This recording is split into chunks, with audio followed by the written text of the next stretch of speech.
It is the middle of the 1st century BC, and democracy is breaking down in the Roman Republic. It is a time of riots and violent political upheaval. People saw blood and death every day. Murder was as important as the ballot box. Violence was not supposed to be the way that Romans decided the big political questions that set the course for the country. But violence breeds violence. And Rome had descended almost into a state of anarchy by Caesar's time. This is the troubled world in which young Julius Caesar grows up. By the age of 16, his father has died, and Caesar knows his life will be a struggle. Julius Caesar inherited that most distinguished family history a Roman could have. But by the time Julius Caesar was born in 100 BC, his family wasn't as rich and wasn't as powerful as legend said it ought to be. Julius Caesar wanted to restore to his family the glory and the leadership position that his family story said his ancestors had had. While still a teenager and sailing to study on the Isle of Rhodes, Caesar is kidnapped for ransom by notorious pirates. These are the biggest pirates and slave traders in the Mediterranean. So the pirates captured Caesar and held him ransom. It took a long time to raise the money, so Caesar spent a great deal of time in the pirates' camp. Holding his own against these murderers and thieves, young Caesar proves to be more than his captors bargained for. Caesar isn't your ordinary Roman. He's not going to be terrified. Pirates are the great threat to aristocratic society. So what Caesar is showing is that even when he's encountered this greatest of threats, he's risen above it. In the end, Caesar wins his freedom, and the pirates are brought to Roman justice, crucified, and left for the carrion birds. Caesar matures, and by 65 BC, now an experienced soldier in his 30s, he is sent to the Roman province of Hispania to suppress a dangerous band of rebels.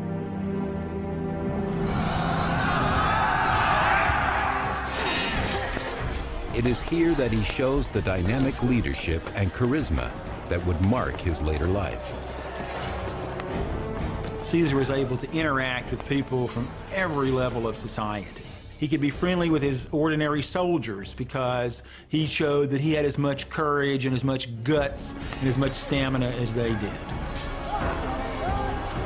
And it is here as well that Caesar's military reputation begins to build. If you're a member of the elite who shows courage and clear-headedness and ability on the field of battle, that's going to translate into some political clout in Rome.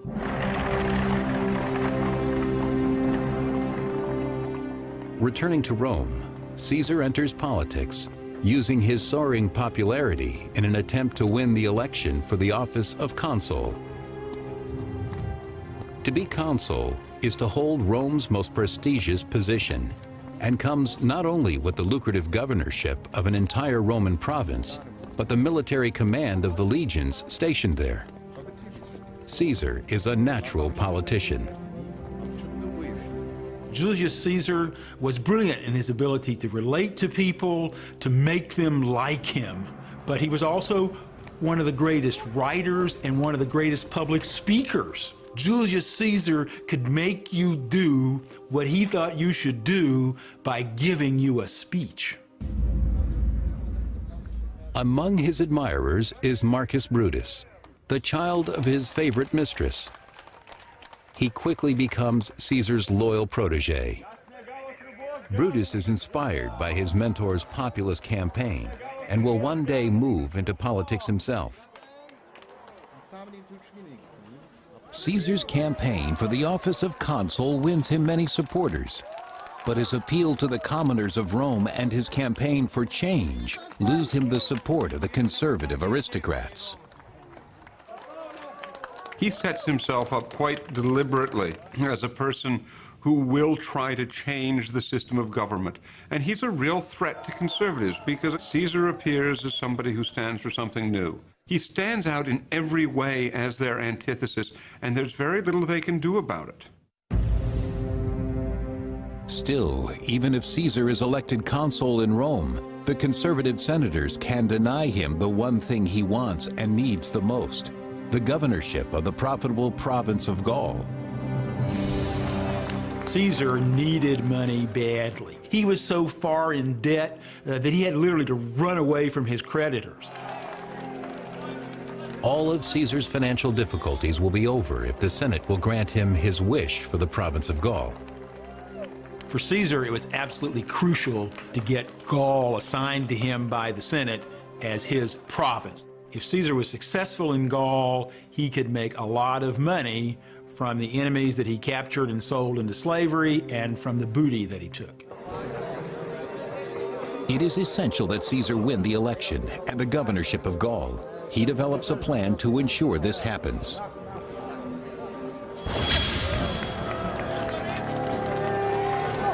In the brutal arena of Roman politics, one should never fight alone.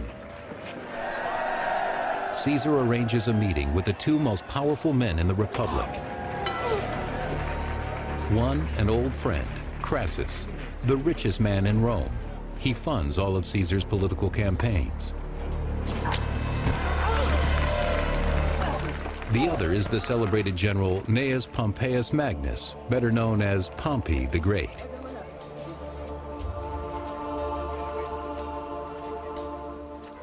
Cunning as a gladiator in the arena, Caesar convinces Crassus and Pompey to work with him to win the election and control the Senate. Caesar really was the third man. He wasn't as distinguished as Pompey militarily, and he certainly wasn't as rich as Crassus. But Caesar had that glow, that aura, that charisma that nobody else had. This extraordinary alliance becomes known as the Triumvirate. The triumvirate is so powerful that they gain control of the political apparatus. They're able to almost, in a sense, bestow offices at will. And of course, this is going to put the bit in the bridle on the political freedom of the aristocracy, which it greatly cherished. To seal the deal, Caesar proposes a marriage contract between his daughter Julia and Pompey. Marriages, especially among Roman aristocrats, are not so much love matches between a husband and a wife. It's more as if one family is marrying another family. And the women are simply tokens of the exchange. With their newly combined political muscle, Crassus and Pompey manipulate the system. Caesar wins the election for consul, and the two of them gain immense power for tax breaks and land grants. And then for Caesar, who has arranged it all, they confer a magnificent assignment. A 5-year term as the governor of not one, but 2 provinces in Gaul, and beyond them, a whole continent to conquer. Caesar heads north in search of glory and gold. At the same time, on a collision course with Caesar's army, a desperate and hungry horde of barbarians move south, preparing to invade Roman territory. Known as the Helvetii, they are 300,000 strong, seeking new lands to settle, by force if necessary. For reasons that are hard to know, maybe environmental, probably because of wars, the northern barbarians were moving south, lock, stock, and barrel, with men, women, and children. This Caesar will not allow. Along the banks of the Rhone River, the Romans throw up a barrier, a wall, 18 miles long. The Helvetians cannot pass. They must go instead through the lands of the Aedui tribe beyond the imperial border. But this poses a problem.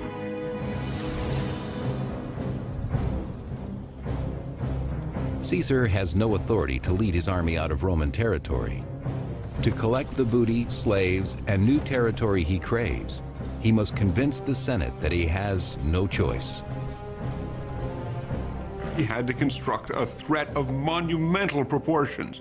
And it so happened that the Helvetians managed to fill this role for him.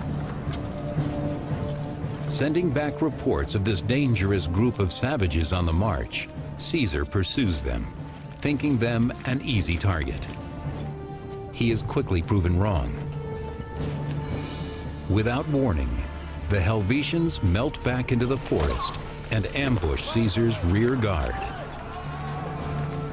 These groups had substantial military infrastructure, they had weaponry, they had military organization. They organized themselves into units that were ready to defend themselves. Despite the chaos of the moment, Caesar spots a superior battle position, a sloping hillside, where he arrays his troops. He understood how to put his men in a position where they were most likely to succeed. He also took very few risks. He had a tendency to stake out bold positions, but always positions where the enemy would be at a disadvantage in responding to him. Sure that their overwhelming numbers will carry the day, the Helvetians rush headlong towards the Roman hill. Caesar himself describes the battle. From our commanding position, the troops easily broke the enemy's phalanx. With a single spear, my men could pin together the Gauls' overlapping shields, forcing them to drop them. Then we drew swords and charged.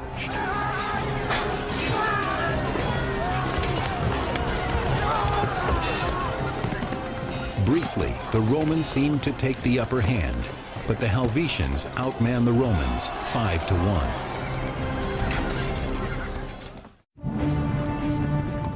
In 58 BC, the Helvetians, a violent barbarian horde, turned the tables on the Romans.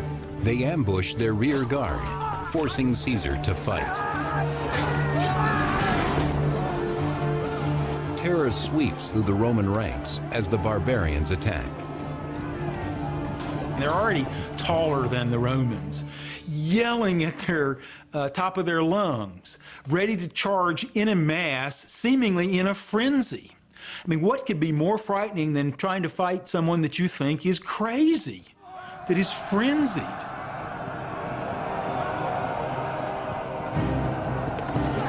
Though horribly outnumbered, the Romans command the superior position. As the battle slowly shifts in their favor, they take no quarter, killing Helvetians as if they would wipe them from the face of the earth. Genocide is probably acceptable at this point, and even preferable, because do you really want, how many would it be, possibly 200, 300, 400, 500,000 Germans in Italy after the revolt of Spartacus, after we've seen what slave populations en masse can do to Italy? The better technique is simply to exterminate them.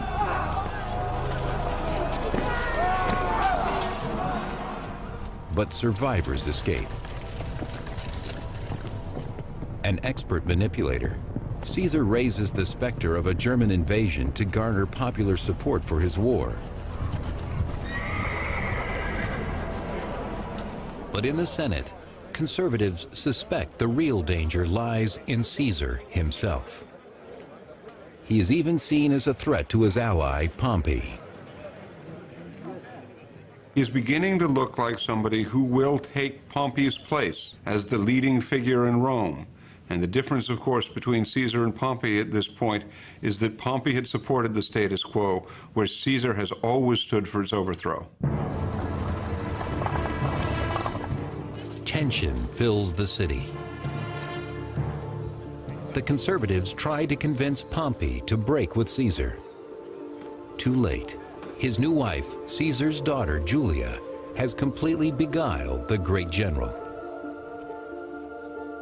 Pompey was so in love with his teenage bride that he began neglecting politics so he could spend all his time with her. Pompey took his teenage love on constant tours to visit all the most beautiful gardens and parks in Italy. Pompey's generosity to Caesar even includes a member of his extended family, his protege, Marcus Brutus. As a favor, Pompey grants Brutus a lucrative post in one of the eastern provinces, allowing the young noble to rise in the political ranks, just like his mentor. With Pompey protecting Caesar's interests in Rome, Caesar turns his attention to rumors of invasion from the Gallic kingdom of Idue. It is a quiet and pastoral region, unaccustomed to violence. Idue. Most people, most of the time, were not involved in military activity.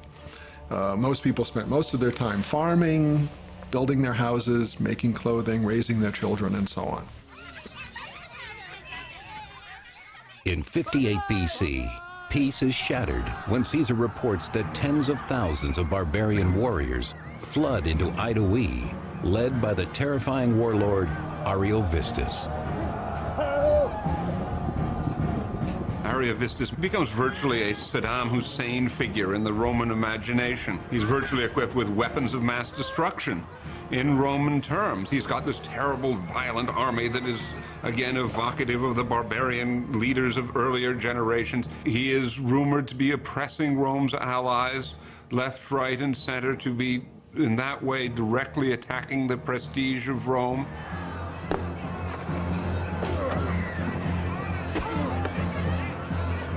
Such aggression, according to Caesar, must not be tolerated.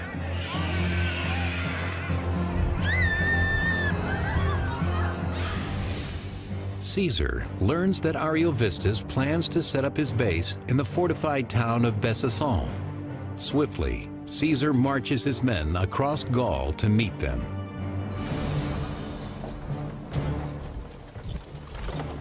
The renowned classical biographer Plutarch. The whole army clamored for the fight as the men followed Caesar to their camp, just 20 miles from the enemy.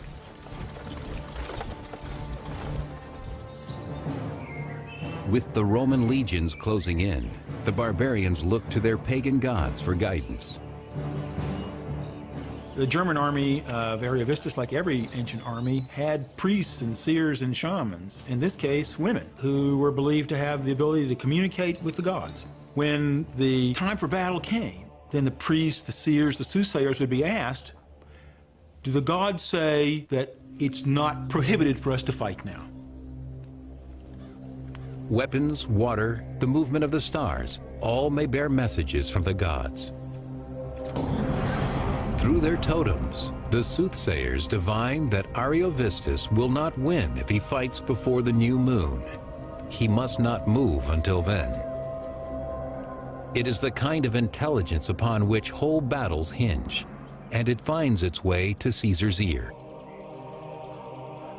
Ancient peoples took these difficult to understand messages from the gods very, very seriously. Caesar knows that if he can force the barbarians into battle when they think the gods are telling them not to fight, that he will have a great psychological advantage. With the gods themselves seeming to lay his path, Caesar seizes the moment. Caesar sends his forces right up to the German fortification, threatening them and shaming them, and forcing, finally, against his will, Ariovistus to bring his troops out when they're going to be fighting with this dread in the back of their minds. We shouldn't be doing this, but the gods have told us not to go against Caesar. Caesar presses his advantage and attacks.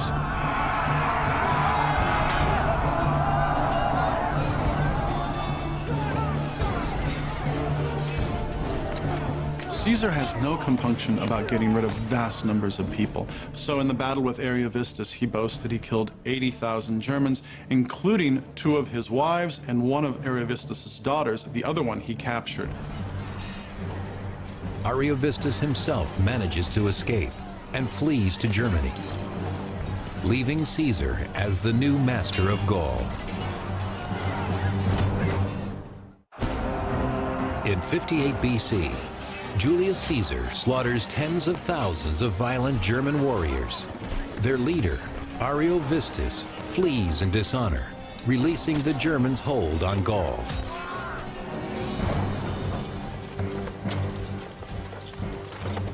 Now, as he has planned all along, Caesar has a free hand to annex the kingdoms of Gaul himself. He claims to come as a liberator, but some do not welcome Roman rule. The principal downside was that you lost your political independence. And that might not have mattered to some of these elites. The leaders in particular got all sorts of political and material benefits. But as we know from later circumstances in Rome and elsewhere, lots of peoples don't like being ruled by outsiders. Over the next 3 years, Caesar drops his pose of protector. Not only does he conquer Gallic tribes to the north and west, but he also crosses the Rhine and the Channel to invade Germany and Britain, the first Roman to do so. In a combination of self-promotion and newscast, Caesar sends back the story of his conquest in action-packed dispatches. Though surrounded by thousands of natives, my men defended themselves with the utmost bravery for over 4 hours. They killed a number of Britons at the cost of only a few men wounded. As soon as our cavalry came in sight, the enemy threw down their arms and fled, suffering very heavy casualties. It's like he sucks you along into his campaign with him. They read, for the Romans, like an adventure story, a story of exploration, because Romans had not been to northern Gaul. Romans had not been to Britain. So for the Romans in particular, it would have been a very exciting story. Caesar's account is one of the most remarkable political documents to survive from any age in the history of the world. It's intended to justify actions that many Romans regarded as completely illegal and outrageous, and only justified by their success. Even Caesar's protege, Marcus Brutus, studies the dispatches with growing concern. In between Caesar's eloquent lines, he perceives greed and overreaching ambition. All of a sudden, people begin to realize Caesar's gathering enormous wealth, an enormously powerful army behind him. He's spending a lot of money buying support throughout the Italian peninsula. Brutus is troubled and concerned for his political position. A more powerful Caesar means a less powerful aristocracy. Conservative leaders vow to stop Caesar. What the Roman upper class fears most of all will be that one of its members will break ranks and go directly to the people without the consensus of the governing class behind him. They were always afraid that somebody might do something to upset the status quo, which was entirely devoted to maintaining their wealth and position. To stop the growing challenge, Caesar must call in a favor from his longtime ally, Crassus. He alone does not fear Caesar's booming popularity. His own enormous wealth insulates him from the vacillation of politics. With bribes and guile, he manages to block Caesar's enemies and win for himself another consulship and his first military command in nearly 20 years.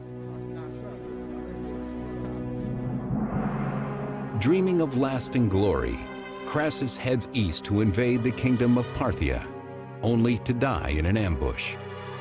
Caesar has lost his first protector in Rome. Around the same time, Caesar's only daughter, Julia, dies in childbirth. Her husband, Pompey, Caesar's last protector, is devastated. The baby died a couple of days later. Pompey was distraught, and the loss of his love and of his child from his young wife destroyed his alliance with Caesar. His emotions overcame him, and Pompey broke with Caesar. The triumvirate is finished. Pompey and Caesar are now enemies. The die is cast for an ultimate showdown.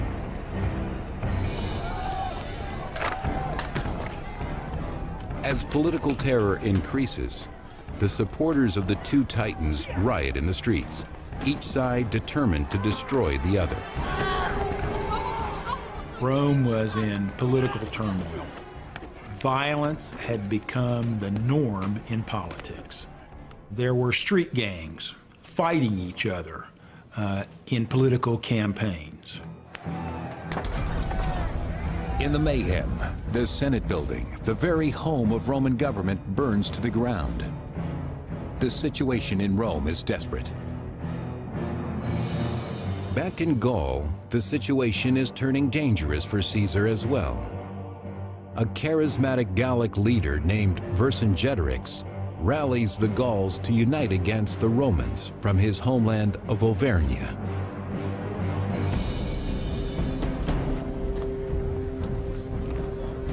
Vercingetorix's plan is radical. Burn all the supplies, every last barn full of corn, and every bit of forage for the animals.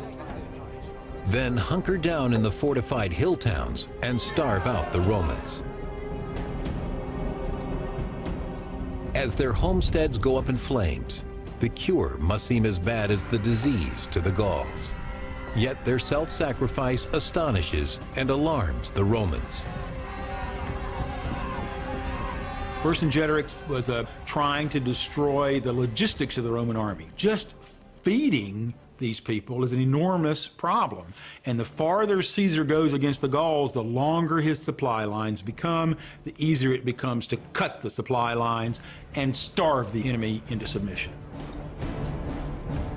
With food supplies plummeting, the Romans will have only two options: stay and starve, or retreat. Caesar never retreats. In 52 BC, a courageous warrior named Vercingetorix calls upon his people to rise up against Rome and burn their barns and food supplies. By winter's end, the Romans must choose starvation or victory.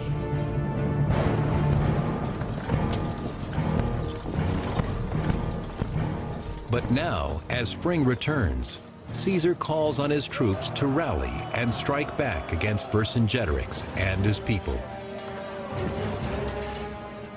Among Caesar's most trusted subordinates is Mark Antony. Antony also has a lot of energy. He's a very brave soldier. He comes to Caesar with a lot of experience in the field, the kind of character that Caesar likes to have around. They attack Gergovia, where Vercingetorix and his people fight a furious defense. The battle is brutal. Caesar, fighting shoulder to shoulder with his men, escapes with his life, but the battle is a disaster. Meanwhile, back in Rome, the political situation deteriorates for Caesar, even more as his enemies gather strength. The conservative Senate declares Pompey sole consul, placing an army at his disposal. Then, to add insult to injury, Pompey turns down an offer to marry into Caesar's family again. Instead, he weds a young widow named Cornelia, the daughter of a senator, Metilius Scipio. Pompey probably wants to offset the prestige that Caesar is accruing. Pompey, at this point for years, has been sitting on his laurels. He's been in Rome much of the time, and so he probably wants to hedge his bets at this juncture against Caesar. And he does this by casting about for political alliances with the aristocracy. Pompey even gets the Senate to make his new father-in-law co-consul. With this final betrayal, Pompey's move away from Caesar and into the conservative camp is at last complete. The situation is becoming critical for Caesar. He must salvage Gaul or lose face altogether. He pursues Vercingetorix and his army to the fortified town of Alesia and orders his men to dig a double entrenchment. one to keep the Elysians in, the other to keep their reinforcements out. What they did was build up this just wonderful structure of defense works, which started initially with a thing his men called stimuli or spears, timbers planted in the ground with hooks on them. Then they built a thing that they jokingly called lilies, and these are pits about 3 feet deep that have a 3-inch stake protruding out of the ground. It's a phenomenal achievement, and all done with arm-swinging picks, a lot of back power, moving earth in wicker baskets. And you have to imagine about 15,000 guys digging for days on end. And just with sheer back power, you can just imagine what a chiropractor would have done for that army. As supplies dwindle, Vercingetorix and his people are starving and desperate. Things became so bad in Alesia for the Gauls who were there that they were running out of food. But just as they must surely surrender, Caesar's worst nightmare comes true.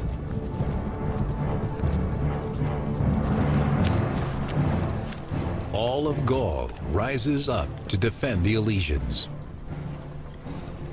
200,000 fresh barbarian warriors march against the Romans. The Gauls are a relatively well-organized opposing force. They can muster a lot of people and muster them relatively quickly. We see that with the siege of Alesia, in which the besieger, Caesar, finds himself in turn besieged. With the arrival of reinforcements, Vercingetorix finally bursts out of the city gates. The Romans are surrounded. The barbarians rush in for the kill. The Battle of Alesia was Caesar's greatest challenge in 10 years of huge military challenges, because in order to defeat the enemy, Caesar had to fight them both in the front and in the rear. Only the most seasoned troops could withstand such an assault. You had to be psychologically prepared to confront the enemy close enough to hack them to death with a 2-foot sword. You had to get into that killing zone that was literally at arm's length, where you could as easily be killed as killed. In his first-hand account of the Gallic Wars, Caesar describes the battle. Neither ramparts nor trenches could check the Gauls' furious onslaught, and I knew that the time for the decisive action was at hand. He has great lucidity, to the point that sometimes when his men were losing it, he would actually grab them by the throat and thrust them back into battle. So a great clear-headedness in the midst of great danger. Suddenly, the Gauls saw their cavalry in their rear and fresh cohorts coming up in front. They broke and fled, but we mowed them down. In 52 BC, in the fields outside Alesia, the dream of Gallic independence dies. Vercingetorix surrenders to Caesar, bringing much of northern Europe into the empire for good. Caesar's campaigns are important because they take the Roman Empire away from the Mediterranean into central Gaul, northern Gaul. He crosses into Germany, he crosses into Britain. So northern Europe is now included in the Roman Empire. And long term, this has really important consequences. So Caesar is now taking the Roman Empire away from this Mediterranean world. Now in victory, Caesar can return to Rome. He has eclipsed all the other nobles, even Pompey. After Caesar's near decade of overwhelming military success in Gaul, he wants to return to Rome to reap the rewards, to be recognized by everyone as Rome's leading man. But his rivals fear and hate him, above all because he's put them in the shadows. In 49 BC, many Roman aristocrats insist that Caesar release his army and return home, but Caesar balks. Caesar knows that if he were to disband his army and come to Rome, he would be murdered by his rivals who hate his success and know that Caesar can't be stopped because he's so popular. So Caesar's life was literally on the line. Caesar and his enemies are headed for a showdown, and no one can stop it. By 50 BC, Julius Caesar has no equal in Rome. The Senate, fearing that he has grown too powerful, insists that he resign his command. Fuming, Caesar leads an army south, contemplating an invasion of Rome. He pauses at a small river at the boundary of Rome, the Rubicon. For Caesar, leaving his men on the shores of the Rubicon and traveling on to Rome alone means complete capitulation to his enemies. Caesar's life was literally on the line. Caesar had to cross the Rubicon River, this little stream that was a boundary between the provinces and Rome itself. When he did that, he knew that there would be a civil war, but it was that or die in disgrace.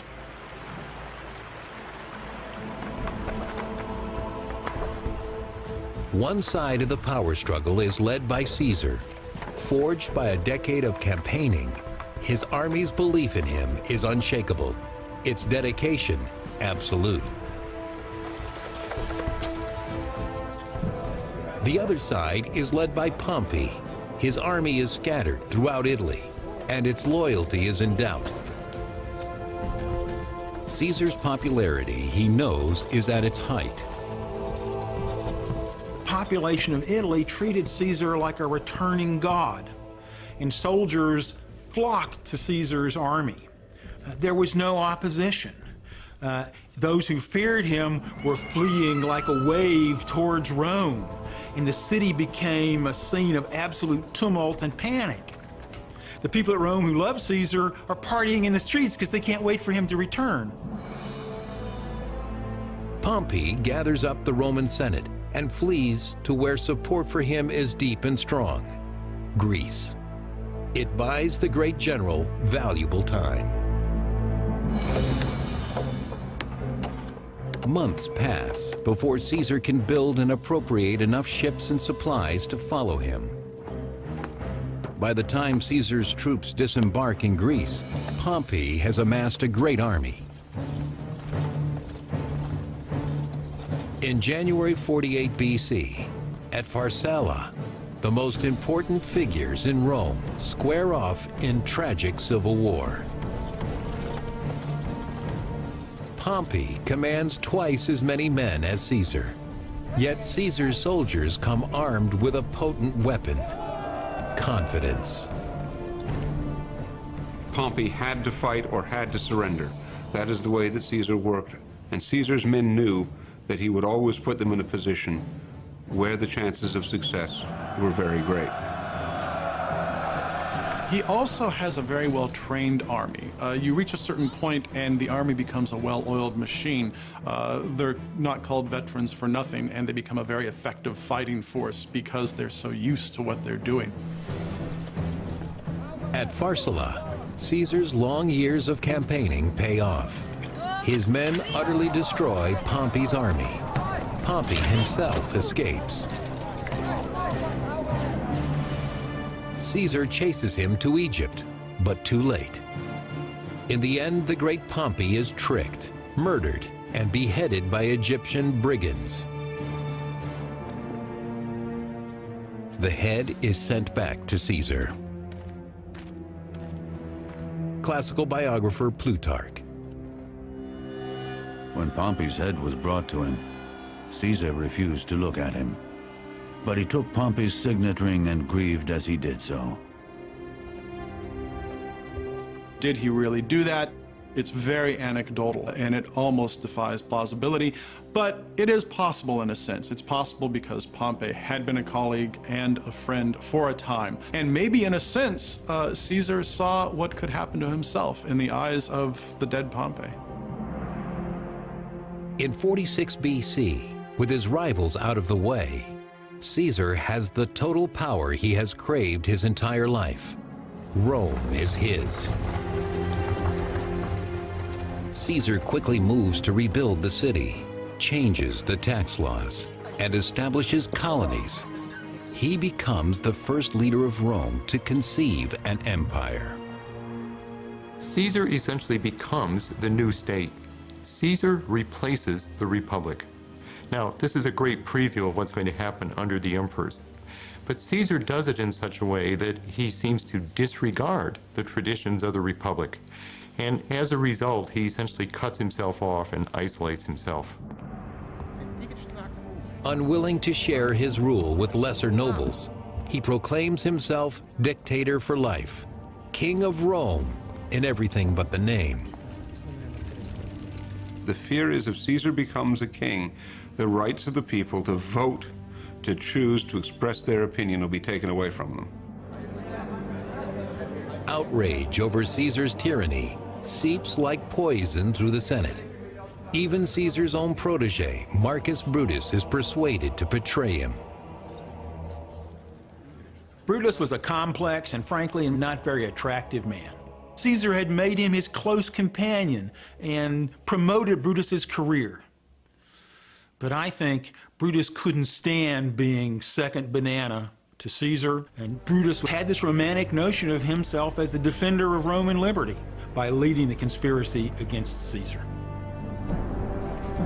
Finally, in 44 BC, on the Ides of March, in the name of liberty, 40 conspirators take matters into their own hands, led by Brutus. Classical biographer Suetonius. 23 dagger thrusts went home as Caesar stood there. He did not utter a sound after the first blow, though some say that when he saw Marcus Brutus about to deliver the second blow, he reproached him in Greek with, "You too, my child?" Many of them were his friends. Some from a long time, some perhaps thought that Caesar had destroyed the Republic's most cherished tradition, that no one man can be the leader of Rome. And there was surely spite and jealousy and just human passion, and perhaps some notions that this was what freedom required.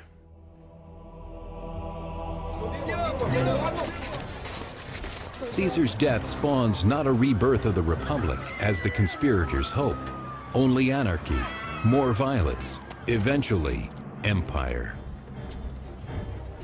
I think, long-term, the infusion of obscene riches into Roman politics, the turning of the army into clients of the general as a patron, and the intense rivalry among the aristocrats to defeat each other instead of serving the country meant that the Republic was doomed even without the genius, the fire of Julius Caesar.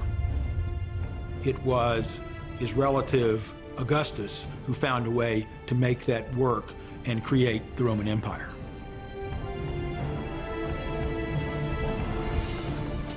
The age of emperors begins, and with it, bloody conquest, brutal repression, and endless war.